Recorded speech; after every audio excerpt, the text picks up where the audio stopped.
Alors, c'est pareil, on a encore pas mal, répondu à cette question dans les autres réponses, mais est-ce que tu aurais des tips un peu concrets? Enfin, je sais même pas si on peut demander des tips. On a eu plein de questions qui disent, hem: «Comment moins avoir la flemme d'avoir des rapports sexuels?» Et du coup, dans cette question, tu as un peu la réponse, tu vois? Mais Bah c'est ouais, c'est quoi? D'arrêter d'avoir la flemme? Non, comment moins avoir la ouais. flemme d'avoir des rapports sexuels après, s'être levé toute Ouais, la nuit, oui, il y a ça aussi. Déjà la fatigue. Souvent, la ce qu'on va dire fatigue? aussi, tant qu'on n'a pas des nuits qui sont, comment on dit? Réparatrices, donc tant qu'on n'a pas des bonnes nuits, on arrête de se mettre la pression aussi. Souvent, on va dire ça aussi. Mais la flemme, ça touche même, ceux qui n'ont pas d'enfants ou ceux qui ont des grands enfants.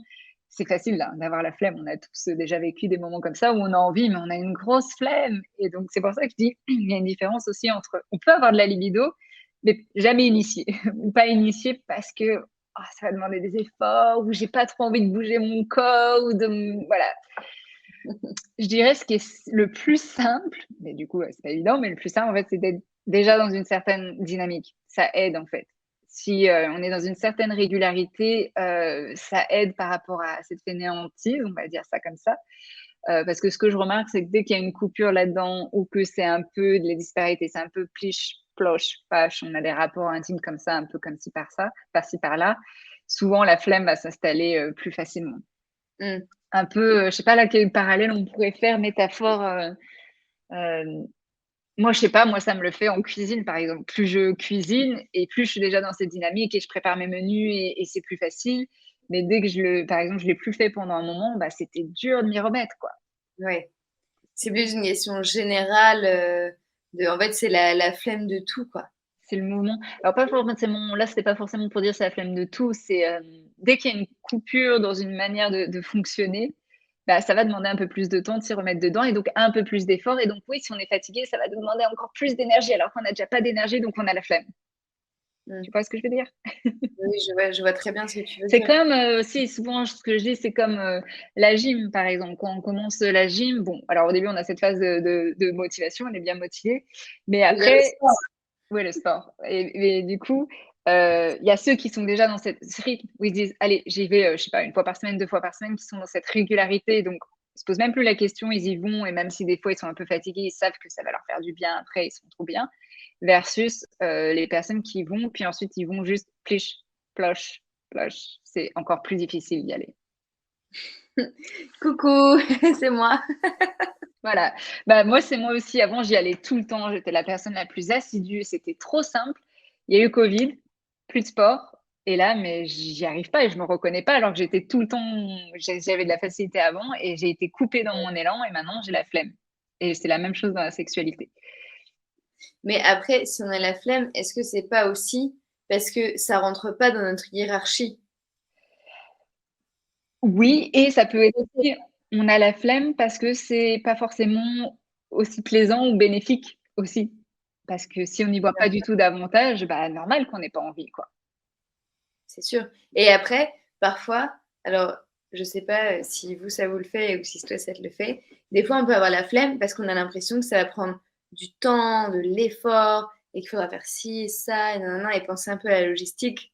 Ouais. Mais au final, ça peut aussi pas forcément être, un grand moment hyper long où on prend une douche avant, on prend une douche après, nin. Ça peut être quelque chose de Quickie.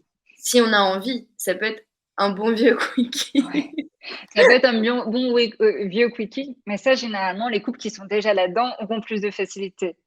Par contre, Ouais. pour certaines personnes, le quickie, c'est pas possible. Genre, ne pas se doucher avant le sexe, non, c'est pas possible pour moi. Ou bah, moi, j'ai besoin de temps, donc si on fait un quickie, bah, ça sera son plaisir à lui, mais moi, je vais pas me retrouver là-dedans, donc j'aurais pas envie. Donc, ça peut fonctionner pour certains, mais encore pour d'autres, Mmh. il y a quand même, des limites, tu vois?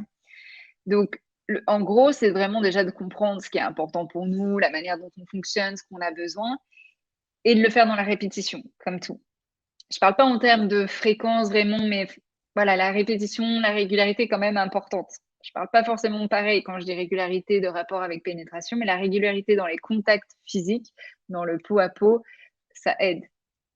L'intimité, tout simplement. Ouais et surtout, bah, de savoir qu'en fait, je vais prendre beaucoup de plaisir à avoir un rapport intime, motive à le faire versus ça va être chiant, ça va être routinier, ça va prendre 10 plombs ou ça va être que son plaisir. Bah, c'est sûr qu'en fait, donc il faut aussi réfléchir à en fait pourquoi j'ai cette flemme. Qu'est-ce qu'elle vient de dire? Et peut-être il faut se poser la question, est-ce que c'est de la flemme ou est-ce que c'est juste que j'ai pas envie? Parce que je me dis, ouais, j'ai la flemme, mais je sais que je dois le faire. Non, Ah oui, ouais, ouais, là c'est pas différent. besoin, on doit rien. Mmh. Ouais, et après on peut avoir la flemme en sachant que ça va faire trop du bien, mais on a quand même cette flemme-là, et cetera, quoi.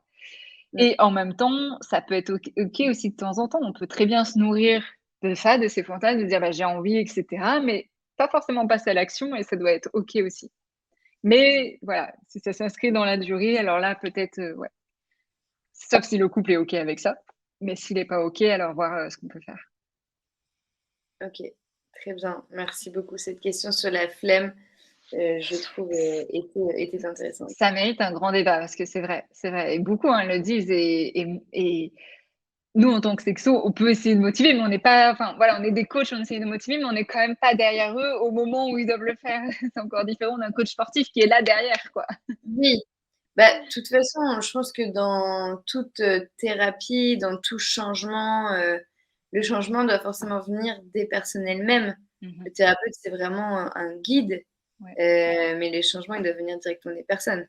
Mmh. Il y a pas de, je parlais justement avec une amie il y a pas longtemps qui disait: «Oh, je suis allée voir, ce psy pendant, des mois, il a changé ma vie et tout», je non, il a pas changé ta vie du tout. Tu as changé ta vie Mmh. parce que tu as décidé d'aller le voir Et que c'était le et que moment. tu as décidé de faire cette recherche. Ouais. Il t'a juste orienté sur les questions et cetera et c'est Ouais. pareil avec la sexualité. C'est ça et que c'était le moment aussi pour elle d'avoir ce déclic-là parce qu'on peut très bien aussi elle aurait pu très bien voir le même psy il y a 3 ans, ça aurait pas fait le même effet parce que, il y a voilà, c'était pas le bon moment. Là, je vois aussi en séance certaines personnes où je disais déjà certaines choses, mais ça fait vraiment un déclic qu'après des fois 5, une dizaine de séances, elles disent: «Ah mais j'ai compris par rapport à la sexualité ça et ça» et je dis: «Ouais, on en parlait déjà dès la première séance, mais c'était le temps que ça fasse son cheminement, qu'il y ait d'autres lectures, d'autres choses qui puissent venir, renforcer ce qui était déjà dit et ce qui était fait, quoi. Mais c'était parce qu'elle était prête et que c'était sa démarche. Mmh. C'était pas par rapport à moi. J'ai juste semé des graines, mais après, elle était prête à un moment à les entendre et à les comprendre.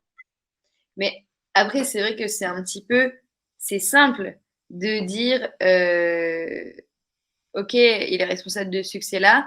Ça veut dire que si ça n'avait pas marché, le thérapeute aurait été aussi responsable, entre guillemets, «de l'échec» du fait que ça n'ait pas marché. Mmh. Alors, je pense que ça permet de décharger un petit peu la responsabilité, alors qu'au final, la responsabilité, mine de rien, elle vient quand même de nous.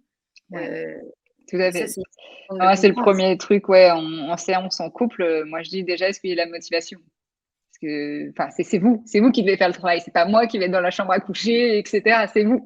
C'est vous qui allez devoir, communiquer, c'est vous qui allez devoir mettre des choses en place. Est-ce que vous êtes prêts? Est-ce que voilà, vous allez mettre les efforts ou pas? Mmh. OK, bah, c'est un point qui est hyper intéressant et je pense que Important. ça s'applique, vraiment dans tout, quoi.